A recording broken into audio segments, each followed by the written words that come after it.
Quand on aborde la question du rêve par rapport à l'état de veille, on est en droit de se demander ce qui distingue les deux. Où est la réalité et où est l'illusion? Dans l'état de veille, tout paraît absolument réel tant que l'on n'est pas endormi. Et dans le rêve, tout paraît également absolument réel tant que l'on n'est pas réveillé.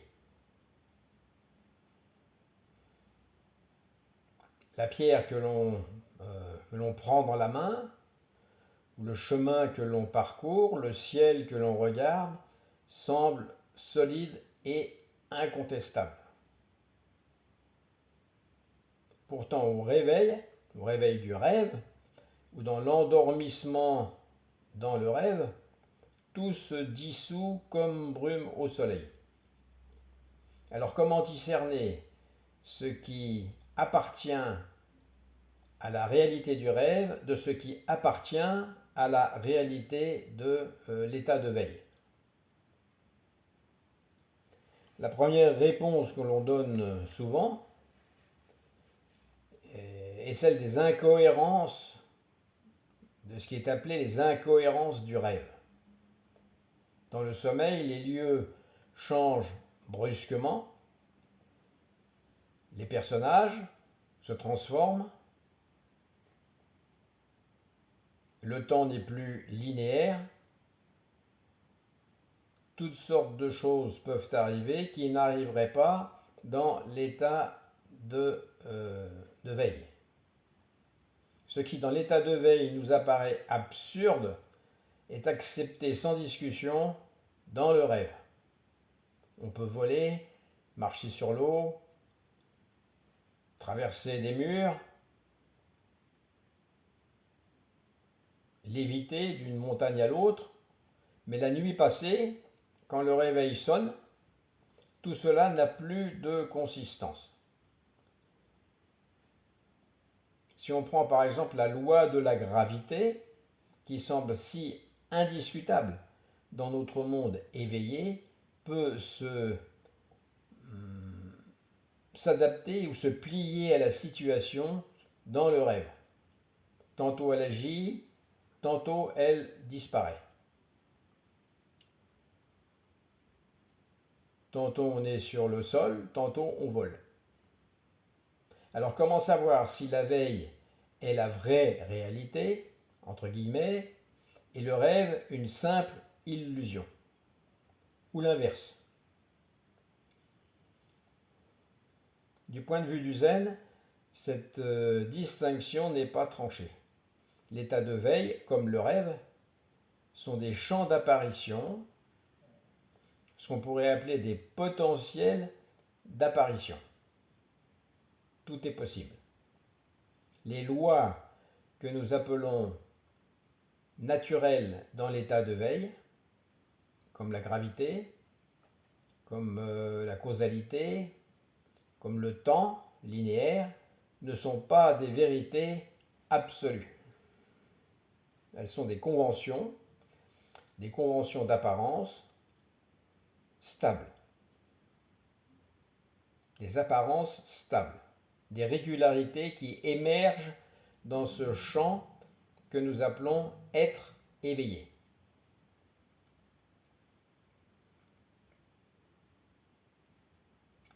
Mais en fait, rien n'indique qu'elles aient une essence indépendante. Elles apparaissent et disparaissent en fonction de causes et de conditions, comme tout le reste. D'ailleurs, la loi de la gravité elle-même doit être modulée en fonction de l'échelle considérée, si on prend les choses d'un point de vue scientifique. Sa description exacte à l'échelle de l'infiniment petit reste un mystère scientifique. Donc cette loi de la gravité n'est pas universelle, loin de là. Elle ne concerne qu'un petit créneau dans lequel on vit.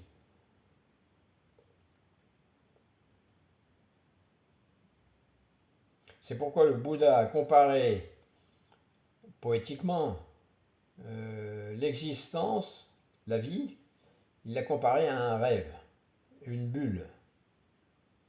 Il dit que c'est une illusion, une goutte de rosée au bout d'un brin d'herbe. Je crois que c'était son expression, une goutte de rosée au bout d'un brin d'herbe. La vie éveillée n'est pas plus solide que le rêve. Elle est seulement plus consensuelle.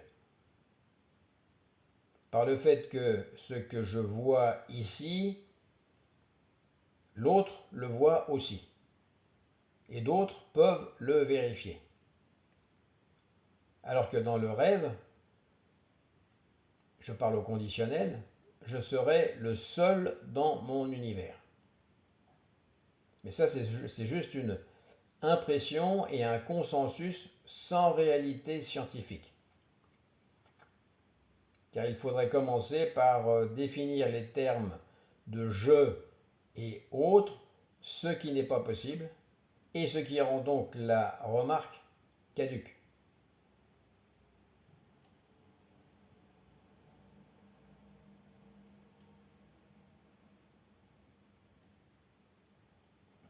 Il y a l'histoire du disciple qui demande à son maître, Maître, si tout est rêve et illusion, pourquoi la pierre que je tiens dans la main est-elle si dure? Le maître lui dit, lance-la en l'air et attends. Le disciple lance la pierre vers le ciel et attend. Elle lui retombe sur la tête et le blesse, et lui fait très mal. Alors le maître éclate de rire et conclut, tu vois, même l'illusion peut faire mal. Et effectivement, dans le rêve, on peut souffrir de douleurs physiques. En tout cas, ce koan n'invite pas à nier la loi de la gravité, mais à comprendre sa nature. La gravité agit dans ce monde de veille de la même manière que d'autres lois étranges agissent dans le monde des rêves. Tout dépend où on se place. Mais ces lois, aussi solides nous paraissent-elles dans l'état de veille, ne sont pas absolues. Elles sont conditionnées, dépendantes et vides de toute essence propre, ce qui est la définition de Shunyata. Shunyata s'applique au monde, à l'état de veille comme à l'état de sommeil, de rêve. C'est ce qu'exprimait Chuang-Tzu, le taoïste, lorsqu'il a appelé son rêve un rêve de papillon. Et quand il s'interroge en disant « Ai-je rêvé que j'étais un papillon ou suis-je un papillon rêvant qu'il est Chuang-Tzu ?»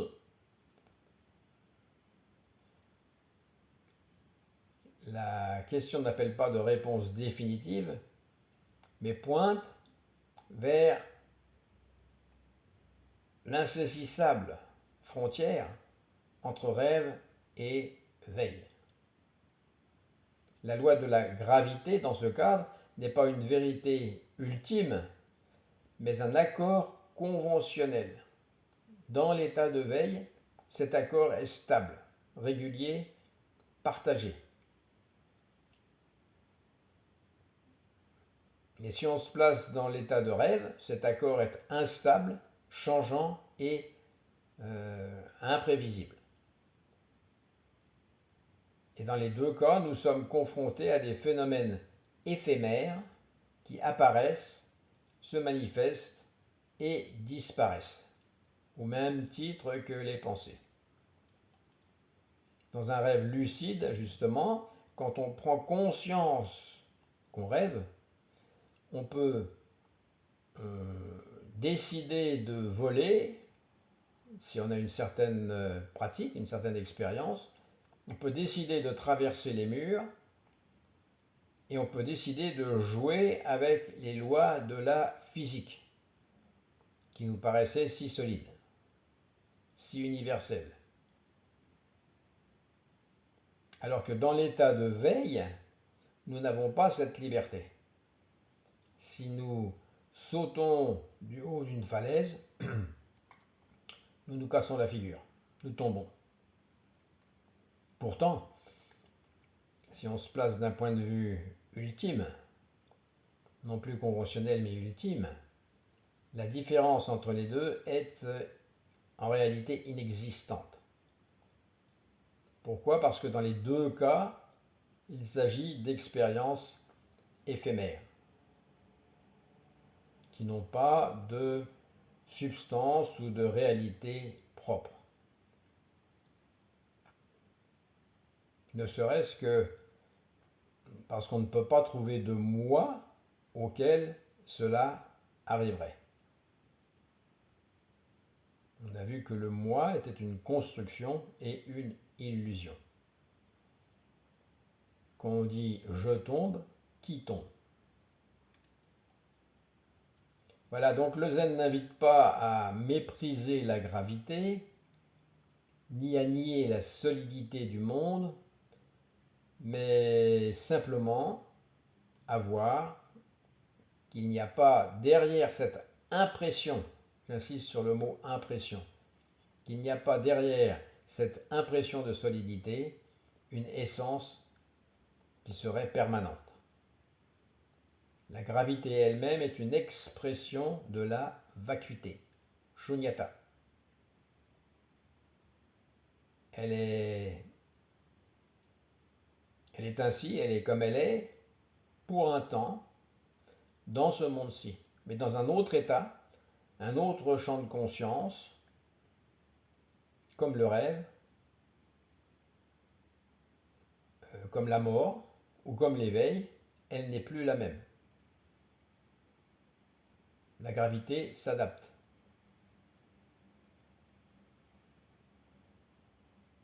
Si nous croyons, si nous nous persuadons que la loi de la gravité est absolue, alors nous sommes attachés à une vision étriquée de la réalité. C'est ce qu'on a appelé la réalité à l'intérieur de la boîte. Mais quand nous comprenons qu'elle est conditionnée, nous voyons qu'elle appartient au même tissu que le reste.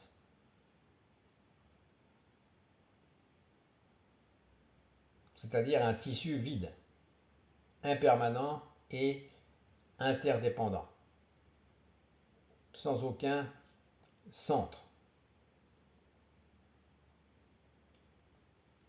À ce moment-là, ce n'est plus la réalité à l'intérieur de la boîte, mais la réalité débarrassée de la boîte.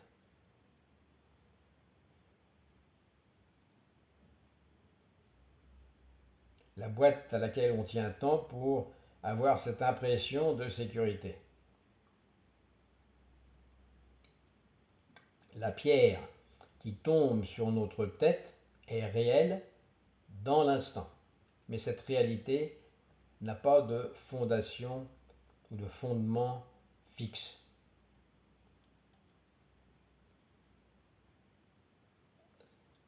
Donc, la gravité dans le rêve et la loi de la gravité de l'état de veille ne s'opposent pas. Elles sont deux expressions d'une même vacuité.